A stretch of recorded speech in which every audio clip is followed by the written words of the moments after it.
Hello students, welcome to channel skill people. So आज हम लोग कंप्यूटर फंडामेंटल में आई का टॉपिक कंटिन्यू करेंगे। तो चलिए देखते हैं आज का हमारा आई का टॉपिक। इसमें हम लोग बात करेंगे साइज के हिसाब से, जिसमें हमने एक ऑलरेडी पढ़ ही लिया था, जिसमें हमने मेन फ्रेम कंप्यूटर्स के बारे में पढ़ा था। अब इसमें सुपर कंप्यूटर्स के बारे में भी हमने समझा था इसमें। अब नेक्स्ट जो आता है ये भी साइज के हिसाब से ही है, जो कि है मिनी फ्रेम या मिनी कंप्यूटर भी हम बोल सकते हैं। अब ये होता क्या है?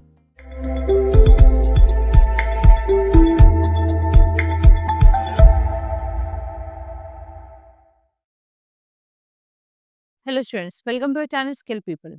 सो आज हम लोग कंप्यूटर फंडामेंटल में आई का टॉपिक कंटिन्यू करेंगे। तो चलिए देखते हैं आज का हमारा आई का टॉपिक।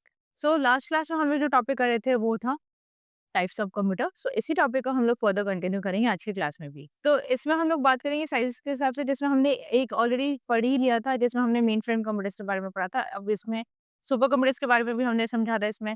अब नेक्स्ट जो आता है ये भी साइज के हिसाब से ही है, जो कि है मिनी फ्रेम या मिनी कंप्यूटर भी हम बोल सकते हैं। अब ये होता क्या है? It is a mid size multi processing computer. ये एक mid size multi processing computer है। दैट मीन्स आप कह सकते हो ना तो बहुत ज़्यादा बड़ा, ना ही बहुत ज़्यादा छोटा। तो इसका जो साइज़ है वो बिल्कुल बीच का है, तो इसलिए हम इसको बोलते हैं मिड साइज। ठीक है, तो मिड साइज एक मल्टी प्रोसेसिंग कंप्यूटर है ये, जिसमें हम ये कह सकते हैं कि कई सारे टास्क हम लोग परफॉर्म कर सकते हैं सेम टाइम पे।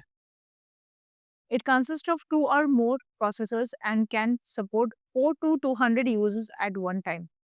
अब इसमें एक से ज़्यादा मल्टीप्रोसेसर्स होते हैं, तो इसका मतलब हो गया कि इसमें जो यूज़र्स जो है वो 4 से ज़्यादा हो सकते हैं। अप्रॉक्सिमेटली 200 यूज़र्स तक यहाँ पे सेम टाइम पे काम कर सकते हैं। लाइक जैसे अ, हम बोल सकते हैं, जैसे अगर आप ऑनलाइन कुछ भी अगर सर्च कर रहे हो तो वो हम आसानी से सर्च कर पाते हो। तो सेम टाइम पे अगर आप गूगल को यूज़ करके अगर कुछ भी सर्च कर रहे हो तो उसी टाइम पे और भी तो लोग सर्च कर होंगे गूगल यूज़ करके। तो इसका मतलब है कि हम सेम टाइम पे मल्टीपल चीज़ों को सर्च अगर करे हैं या मल्टीपल लोग हैं एक ही चीज़ को सर्च कर रहे हैं, तो वो आसानी से हो पाता है possible because of this mini computer. Mini frame computers are used in institutes, departments for tasks such as billing, accounting and inventory management. अब जैसे आप लोग मॉल वगैरह जाते हो तो मॉल वगैरह में आपने देखा होगा कि बिलिंग काउंटर्स काफ़ी सारे होते हैं। अब हर एक बिलिंग वाला जो पर्सन है, जो बिलिंग काउंटर पे खड़ा हुआ है कैशियर, तो वो क्या करता है, बिल काट के देता है। अब आपका नंबर अगर आएगा तो आपको भी बिल मिलेगा, आपके पीछे जो खड़ा होगा उसको भी बिल मिलेगा, और उसी टाइम पे जिस टाइम पे आपका बिलिंग हो रहा है, उसी टाइम पे आप भी देखते हो कि साइड में जो भी काउंटर्स हैं, बिलिंग काउंटर्स, उधर भी और भी कस्टमर लगे होते हैं जो अपना बिलिंग करवाते हैं। अब बिलिंग के लिए जो सॉफ्टवेयर यूज़ हो रहा है, हो तो सेम वही रहा है ना? जो आप जिस काउंटर में आप खड़े हो, उस काउंटर में जो कंप्यूटर है, उसमें जो सॉफ्टवेयर यूज़ हुआ है, वही तो सॉफ्टवेयर अदर कंप्यूटर में भी यूज़ हो रहा है। तो इसका मतलब क्या हुआ कि सेम सॉफ्टवेयर जो है वो मल्टीपल सिस्टम में चल रहा है, एंड सेम टाइम पे जो बिलिंग है वो हर एक कस्टमर के लिए किया जा रहा है विदाउट कोई प्रॉब्लम। तो इसका मतलब हो गया कि इसी तरीके से हम ये कह सकते हैं, जैसे आप अगर कॉलेज का अपना वेबसाइट अगर विजिट करते हो या लाइक जैसे आप एग्जामिनेशन फॉर्म अगर ऑनलाइन भरते हो अपने यूनिवर्सिटी का, ठीक है, तो इसका मतलब क्या है कि हम लोग वहाँ पे वो कर पाते हैं, क्योंकि सेम टाइम पे और भी बच्चे अगर फिल कर रहे हैं तो वो भी फिल कर पाते हैं। क्यों? क्योंकि मिनी कंप्यूटर्स की वजह से, या कह लो मिनी फ्रेम कंप्यूटर्स की वजह से ये पॉसिबल हो पाता है। A mini computer lies between the mainframe and microcomputers, as it is smaller than mainframe but larger than a microcomputer. Mini computer जो है वो हमारा mainframe computer as well as जो माइक्रो कंप्यूटर है, इन दोनों के बीच में आता है। तो ना तो ये मेन फ्रेम कंप्यूटर से बहुत ज़्यादा बड़ा होगा, that means main frame computer से छोटा होगा, और माइक्रो कंप्यूटर से बड़ा होगा। ठीक है, तो इसका मतलब क्या हुआ, इसका जो साइज़ है वो बीच में रहता है, ना तो मेन फ्रेम कंप्यूटर से ज़्यादा बड़ा है, इसका मतलब हुआ कि मेन फ्रेम से छोटा हुआ इसका साइज़, और माइक्रो कंप्यूटर से साइज़ में बड़ा होगा। तो इस वजह से हम बोल रहे हैं बीच का रहता है इसका साइज़ इस कंप्यूटर का, जिस वजह से हम बोलते हैं कि मिड साइज़ कंप्यूटर है। ठीक है? So it is lightweight that makes it easy to carry and fit anywhere. अब इसका इसके अगर वेट की अगर बात करें तो इसका जो वेट होता है वो बहुत ज़्यादा लाइट होता है। ऐसा नहीं है कि बहुत ज़्यादा हेवी है, हेवी नहीं है। आप इसको इधर से उधर कहीं पे भी मूव करवा सकते हो आसानी से। It is less expensive than mainframe computers, और इसकी अगर कॉस्टिंग की अगर बात करें तो इसका खर्चा भी कम है, क्योंकि इसका ये ज़्यादा महँगा नहीं आता है। इसका कॉस्टिंग कम ही रहता है। तो इसका मतलब है कि मेन फ्रेम कंप्यूटर कंपैरेटिवली इसका जो कॉस्टिंग है वो काफ़ी ज़्यादा लेस है। It is very fast compared to its size. अगर हम यहाँ पे साइज़ के हिसाब से बात करें तो साइज़ के अकॉर्डिंगली अगर हम बोल रहे हैं यहाँ पे मेन फ्रेम से अगर कंपेयर करें तो मेन फ्रेम के कंपैरेटिवली इसका जो स्पीड है वो काफ़ी ज़्यादा फास्ट है। क्योंकि साइज़ में छोटा है, तो साइज़ में छोटा होने के हिसाब से इसमें प्रोसेसर्स काफ़ी लगी हुई हैं। तो प्रोसेसर्स ज़्यादा है तो उसका मतलब क्या है कि ये ज़्यादा जल्दी यहाँ पे काम करेगा। Next is it remains charged for a long time. अब ये इसकी जो चार्जिंग है वो काफ़ी लंबे टाइम तक चलता है। जब तक ये चार्जिंग खत्म नहीं होगा तब तक ये वर्क करेगा। Next is it does not require a controlled operational environment. अब इसके लिए कोई ऐसा एनवायरनमेंट नहीं चाहिए कि इसको लाइक ऑपरेशनल परफॉर्म करने के लिए यहाँ पे कोई ऑपरेशनल एनवायरनमेंट चाहिए हो, ऐसा इसमें रिक्वायरमेंट नहीं होता है। तो इसका मतलब है कि इसमें कोई ऐसा एनवायरनमेंट ऐसा नीड नहीं है कि भई इस सिस्टम को, इस कंप्यूटर को कंट्रोल करने वाले एक हमें अलग से सेटअप चाहिए होगा जिसमें ये इस कंप्यूटर को कंट्रोल किया जाए कि उसमें उसके हार्डवेयर को, सॉफ्टवेयर को कंट्रोल करके देन यहाँ पे काम किया जाए, ऐसा कोई नीड नहीं होता है इसके लिए। It was used for process control in manufacturing. It mainly performs two primary functions that are collecting data and feedback. इसका मेन जो यूज़ होता है वो जैसे मैन्युफैक्चरिंग के लिए अगर बात करें तो मैन्युफैक्चरिंग इंडस्ट्री के लिए यहाँ पे यूज़ होता है। जो भी सामान वगैरह मैन्युफैक्चर हो रहा है उसके लिए इसको यूज़ किया जाता है।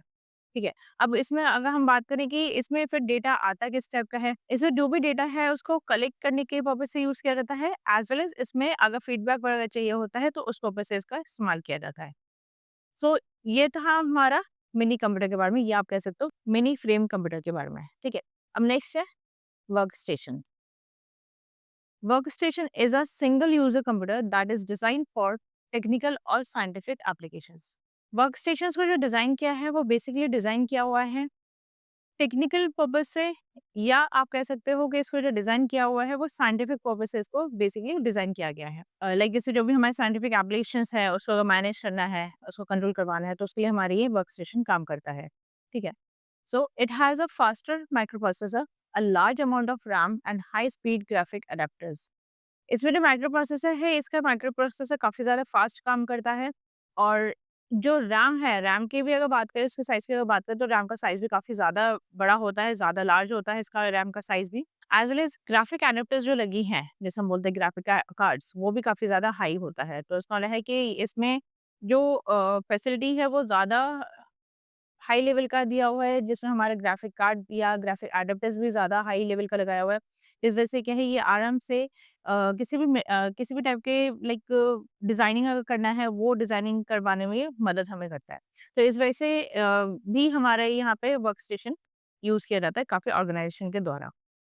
So it generally performs a scientific job with great expertise. Accordingly, they are of different types such as graphic workstation, music work station and engineering design work station. अब इसमें क्या है कि अलग-अलग काम करने के पर्पज़ से अलग-अलग वर्क स्टेशंस हैं। जैसे म्यूजिक से रिलेटेड अगर बात करें कि सिर्फ़ और सिर्फ म्यूजिक के रिगार्डिंग हमें कुछ भी काम करना है, स्टोर करना है, तो उसके रिगार्डिंग जो हमारा वर्क स्टेशन है वो अलग ही है, वो अलग डेडिकेटेड वर्क स्टेशन है जिसे हम बोलते हैं म्यूजिक वर्क स्टेशन। इसी तरह से अगर ग्राफ़िक्स से रिलेटेड अगर कोई काम करना है उसके लिए भी अलग डेडिकेटेड एक वर्क स्टेशन है जिसे हम बोलते हैं ग्राफ़िक वर्क स्टेशन। तो इसी तरीके से अलग-अलग टास्क परफ़ॉर्म करने के लिए अलग काम के लिए वर्क स्टेशन अलग-अलग बनाए हुए हैं। इसमें अगर कोई स्पेसिफ़िक जॉब अगर परफ़ॉर्म करना है, जैसे मैंने बताया कि इसमें हमारा स्पेसिफ़िक जॉब कौन-सा परफ़ॉर्म हो सकता है, जैसे ग्राफ़िक्स से रिलेटेड है। तो उसके लिए ग्राफ़िक वर्क स्टेशन एक अलग है। म्यूज़िक से रिलेटेड है तो म्यूज़िक का एक वर्क स्टेशन अलग है। इसी तरीके से अलग-अलग वर्क स्टेशंस यहाँ पे बनाए हुए हैं स्पेसिफ़िक जॉब को परफ़ॉर्म करने के लिए। Next is it has more processor core than simple laptops और computers. इसमें ज़्यादा प्रोसेसर्स हैं एज़ कम्पेयर टू हमारे जो नॉर्मल लैपटॉप्स होते हैं या हमारे जो नॉर्मल कंप्यूटर्स होते हैं उसके कंपैरेटिवली इसमें ज़्यादा प्रोसेसर्स होते हैं। सो ये था हमारे वर्क स्टेशन के बारे में। अब नेक्स्ट आता है माइक्रो कंप्यूटर्स के बारे में। So micro computer is also known as a personal computer. अब माइक्रो कंप्यूटर हमारा कौन सा होता है जो हम लोग इस्तेमाल करते हैं, जिसे हम बोलते हैं पर्सनल कंप्यूटर या पीसीज़। तो ये माइक्रो कंप्यूटर्स आप लोगों के पास, हर किसी के पास ये जो कंप्यूटर है लाइक डेस्कटॉप हो, आपके पास चाहे लैपटॉप हो, वो हमारे क्या है, वो हमारा पर्सनल कंप्यूटर है। जिसे हम क्या बोल रहे हैं, माइक्रो कंप्यूटर बोल रहे हैं। It is a general purpose computer that is designed for individual use. अब इसको जो तैयार किया है वो किसके लिए यूज़ किया है कि जो भी पर्सन है लाइक स्टूडेंट हो या कोई ऑफिस में काम करने वाला पर्सन हो तो वो आराम से काम कर सके इंडिविजुअली। तो इंडिविजुअल टास्क परफॉर्म करने के लिए ही यहाँ पे इसको डिज़ाइन किया गया है, जो पर्सन यूज़ कर सकता है। चाहे वो ऑफिस में हो, ऑफिस का काम करने के लिए हो, स्टूडेंट हो तो स्टूडेंट अपना काम करेगा। लाइक जैसे लैब वगैरह में अगर आप जा रहे हो कंप्यूटर लैब में, तो वहाँ पे हर किसी बच्चे को एक सिंगल सिस्टम मिलता है, जिससे कि वहाँ पे प्रैक्टिस किया जा सके जो उनको सिखाया जा रहा है। सेम ऐसे ही घर में भी आप लोग अगर हो तो घर में भी आपके पास डेस्कटॉप होगा या लैपटॉप होगा, तो उसमें भी आप क्या करो, आप अपने हिसाब से उसमें काम करो, चाहे वो पढ़ाई करने का हो, नोट्स बनाने का हो या असाइनमेंट्स बनाने का हो। तो इसका मतलब है कि जो भी कंप्यूटर हम अपने पर्सनल यूज़ के लिए ले रहे हैं वो हमारा कंसिडर किया जाता है एज़ पर्सनल कंप्यूटर। सीधा-सीधा हम ये बोल सकते हैं। So it has a microprocessor as a central processing unit, memory, storage area, input unit and output unit. तो इस माइक्रो प्रोसेसर में हमारी क्या-क्या चीज़ें हैं, एक तो मेमोरी होता है, इनपुट यूनिट होता है, आउटपुट यूनिट होता है, देन सेंट्रल प्रोसेसिंग यूनिट होता है, ठीक है?